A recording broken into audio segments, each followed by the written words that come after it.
Hey guys, it's Irnise, your nurse lawyer, back again. But today we are going to go through a emergency room or emergency department case study. I'm going to review some of the details. We're going to talk about the ins and outs and kind of learn a good lesson of how to avoid this type of situation from happening to us if you're still in patient care or if you work at the bedside. I work, educate, and help support all healthcare workers who work in direct patient care by educating and training them on what you need to do to avoid litigation. One of those trainings is called Documentation to Avoid Litigation, which you can get the replay on my Teachable, which I'll link in the notes below. Additionally, I have a full comprehensive course for all providers, nurses, nurse practitioners, midwives, physicians, even physical therapists to understand the litigation process. So it not only includes documentation to avoid litigation, but it also includes reported to the board now what, so what happens, what you should do to preserve your rights, as well as a comprehensive process of what you should do to navigate litigation if you are ever involved, how to negotiate and get you out of it potentially, how to preserve all of your rights, what to do if you're in a deposition, and all of the different things that sometimes healthcare providers don't know until they're actually involved. So just like preventative healthcare is key, preventative legal care is key as well. So we will talk more about that, but now let's get to this case study.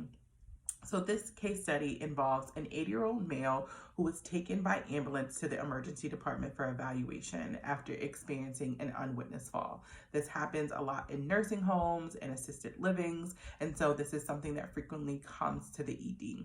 And this happened at a local nursing home.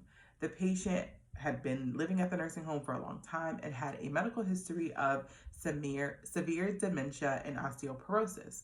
The patient arrived to the ED alone without family or staff from the local nursing home. That is always a difficult situation when a patient is unable to speak for themselves, they're unable to advocate for themselves or discuss their symptoms or tell you where they're hurting. So it is important that when these types of patients present to the ED, we try to either call the family or call the nursing home, but understandably, the ED is super busy, so they may be restricted in time. Let's get into this to see what happens next. After arriving to the ED, the patient was triaged by the nursing staff. The triage documentation noted that the patient's vital signs were stable, that he was a poor historian and complained of hurting all over. And this is in quotes, which means that that is a good thing. They actually took something that the patient said and put it in quotes in their documentation. After the triage was complete, the patient was taken to a bed in the ED treatment area, which was located approximately 20 feet from the nurse's station, but it wasn't in direct view of the station. So not far, but we're also now unable to see just due to the positioning of the patient. The nurse assigned to the patient documented that the patient was confused, uncooperative, and incontinent. The nursing assessment was completed and noted the patient to be an elderly male at risk for falls. When a patient is at risk for falls, there are certain protocols and standard of care that must be followed. Let's see what happens. Specific interventions were also documented to implement fall interventions to include the side rails being placed up, the call bell within patient reach, the bed in a low position, and the patient placement close to the nursing station. So that is the standard of care for falls. It was documented, but let's see if it was followed. 2 hours later, the patient was evaluated by the ED practitioner.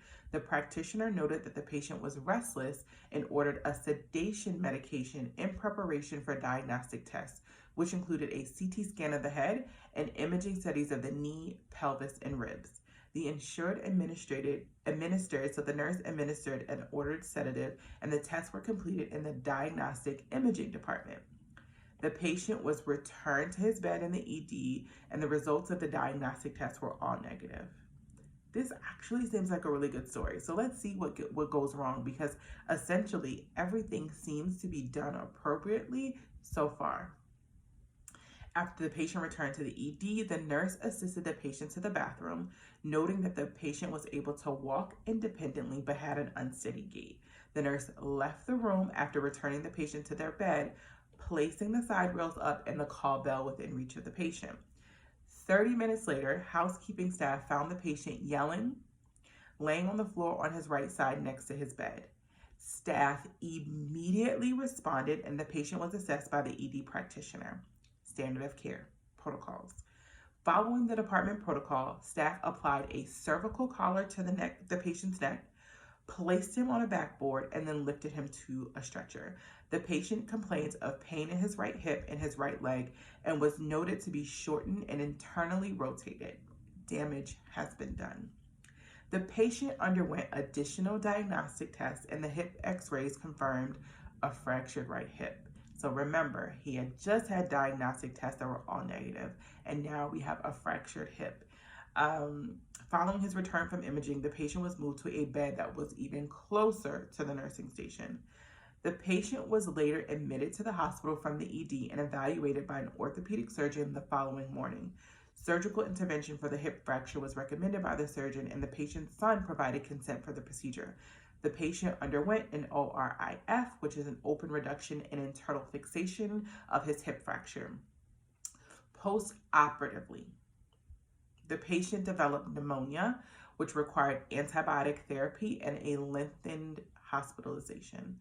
He was subsequently discharged back to the nursing home. Despite having the diagnosis of dementia, the patient was able to ambulate prior to this hospitalization, but his activity was now limited to a wheelchair. So risk management in this situation assessed, right? Anytime there's a fall and a fall with an injury, this type of situation is escalated up to not only risk, but also legal and quality, and maybe even a falls committee if you have that in your institution. They stated that the nurse caring for the patient was assigned to 2 other patients that needed close monitoring. That's a systemic issue.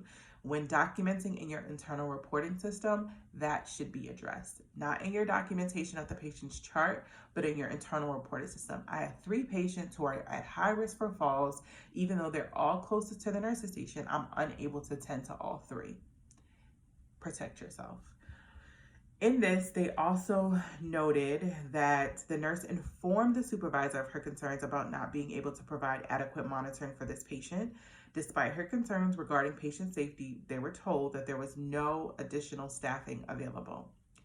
In an email, in an internal reporting system, all but 1 required fall interventions, which were implemented by the nurse in accordance with the policy. The one exception was not moving the patient closer to the nursing station until after the fall. But essentially, what if there were other patients who also needed to be close? So 20 feet isn't far, but in direct vision of the nursing station is important. But that means that somebody would also have to be sitting at the nursing station. The defense nursing expert, their opinion was that the nursing assessment completed in the ED correctly identified the patient as a high falls risk, and the nursing interventions that were actually done were appropriate to reduce the likelihood of fall. However, the documentation by the nurse indicated that the patient was confused and uncooperative, and despite efforts to prevent a fall, the need for additional monitoring was warranted to minimize the risk of a fall and keep the patient safe. So the resolution in this situation was there was a letter that was intended to file a suit by an attorney who represented the patient. A fall in a hospital that leads to injury is a never event. We'll talk a little bit more about never events one day, but that is something that is essentially, even though the patient was a high fall risk, no patient should fall and be injured in our care, despite some of the challenges that we face. I know everyone's going to go off and comment and talk about all of the things and the reasons why these things happen. I know. I've been there. I've had patients fall on my watch. I've been short-staffed. I've been caring for another patient in a COVID room while a patient who is uncooperative is now sitting on the floor and people watched him get there, right? Tell me about it. After an investigation of the incident was completed and an interview with the nurse and the nurse expert, negotiations were back and forth between all parties. A settlement was reached prior to a lawsuit being filed. 95% of all cases actually do end in settlement and are not litigated or go to court, with the payment on behalf of the nurse being 45% of the total settlement. As mandated by state law, the nurse was also reported to the National Practitioner Database. That is a very difficult situation. So we're going to talk a little bit about that. So many things, so many issues, and this is how I think that I want you guys to understand how to preserve your rights and how to protect yourself. People ask me all the time, should nurses have medical malpractice insurance? It's a series of questions that I offer in my resource guides, where you can watch my video and you can decide for yourself. One of the things that I discuss is that if you have medical malpractice insurance and you're sued, you have to use it, and now you may lose it. And if you ever decide to get into another role that is required, you may not have access to it. So that's kind of one of the questions. But additionally, it's a way for you to negotiate your way out. Not always possible. In this nurse's defense, they did all of the nursing interventions. I would have raised hell to get my name out of this lawsuit. This is not my fault. I, as the nurse, did she documented the assessment. She asked and notified the supervisor that she needed help. She put the patient as close as she thought she could to the nurse's station. She attended to the patient and implemented all the protocols.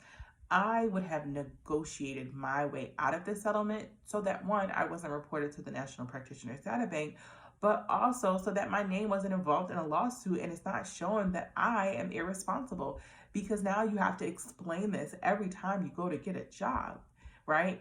This organization is trash for allowing this nurse to be responsible for this claim. This case came from NSO, which is a insurance provider. So the nurse may have had their own coverage and had to use it. So that's the issue. If you have your own coverage, you have to use it. But if you don't now and you work for an organization that's covered, I don't have no money. I don't have any assets. Why are you suing me, the person? I follow the protocol. I also would have pushed for this to go to court. And I talk about this in my resource guide, why that isn't. So if you have it, head to yournurselawyer.teachable.com and download the resource guide. Watch my mini course that talks about the issues that comes up with medical malpractice insurance and what you can do to prevent these things from happening to you. But this person, it's not their fault. And many of the things that we face in healthcare are not our fault. They're systematic issues that stem from short staffing, that stem from organizations and administrators who are not essentially providing the resources and tools and staffing that we need to get these things done. And this is why we have to be educated. This is why we have to advocate. And this is why we have to participate in the different committees and processes and things that are happening. As soon as you told me that you weren't going to give me more support and a patient had a fault, all of that information was going on the internal report. And I'm going to blast you to legal, risk, quality, and the false committee, so that if y'all come back for me, y'all gonna know that it's documented that I did what I was supposed to do and I notified the right person. Much of this information may have come out in the interview process instead of the internal document. If the internal document said what the nurse spoke with the supervisor before, the organization would have fought to keep her out of there, because now they know that the nurse is going to go tell the truth about what's actually happening in the organization. Very, very sad and unfortunate situation for this nurse. Very sad and unfortunate situation for this patient. But we have to advocate and be louder and really use the tools and resources that we have to get these organizations to give us the support that we need so these things don't happen. It's not just about the nurse. It's also the patient shouldn't have had a fall. If we knew that the patient was uncooperative, confused, high risk for falls, they needed someone to be watching them, a tech, a volunteer, someone to make sure that this fall didn't happen, right? This patient came in hurt, but not injured. And now they're injured, which is a never event that we do have to pay for. But who should be responsible? The nurse who did all that they could do, or the organization? This is going to get even better.